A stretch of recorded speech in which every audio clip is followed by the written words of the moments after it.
Удивительный музей – это музей изобразительных искусств имени Эрзи. Он стал победителем конкурса благотворительного фонда Владимира Потанина «Музейный гид». На конкурс был представлен проект «От древних артефактов до современности». Он и был признан одним из лучших в номинации «Удивительные музеи России». Людмила Чекал узнала, как будут привлекать внимание посетителей к уникальным коллекциям старины.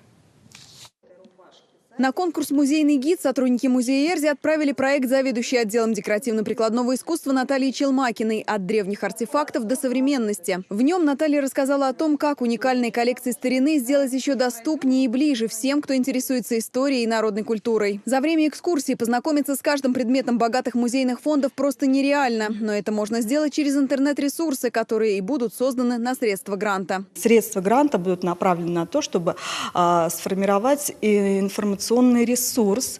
Это такое приложение, которое будет доступно зрителям и через наш сенсорный киоск, и через мобильные телефоны или планшеты. Это такой ресурс, который поможет зрителям поближе познакомиться не только с музейными коллекциями, но и с яркой самобытной культурой мордовского народа. Программа «Музейный гид» проводится под эгидой Министерства культуры России и направлена на поддержку музеев, обладающих уникальными коллекциями. В этом году в конкурсе участвовало 158 проектов, победили всего 16. В их числе и Республиканский музей имени Эрзи. Директор музея Людмила Нарбекова говорит, что к этой победе они шли 8 лет, ежегодно направляя на конкурс разнообразные проекты, делая акцент на богатой истории музея и на его современных новшествах. На этот раз объединили обе составляющих. Именно это в конечном итоге и помогло выиграть грант. Музей должен идти в ногу со временем, и все информационные технологии, так или иначе, конечно, они должны работать на имидж музея, на доступность музейных фондов, на доступность наших коллекций.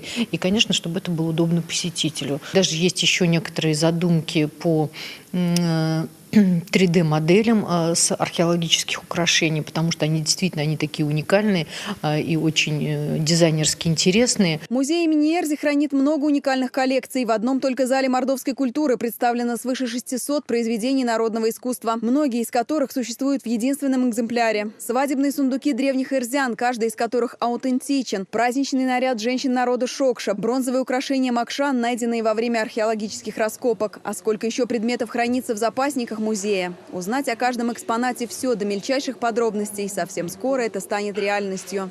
Вручение гранта состоится 28 мая в Москве в рамках работы Интермузея. Людмила Нарбекова пообещала, работа над реализацией проекта начнется сразу, как только средства будут получены. У нас не хватает таких возможностей, чтобы в одной этикетке рассказать обо всем. Что это за украшение, что это за головной убор. А вот этот ресурс даст возможность подробно познакомиться, как назывался головной убор, как это называлось на национальном языке, это украшение. И это очень важно и для сохранения наших и культурных ценностей, и популяризации нашей коллекции, и деятельности музея. Современные технологии помогут привлечь в музей молодежь и заинтересовать туристов, которых в преддверии чемпионата мира по футболу ожидается в Саранске немало. Людмила Чекал, Валерий Балаев. Наши новости.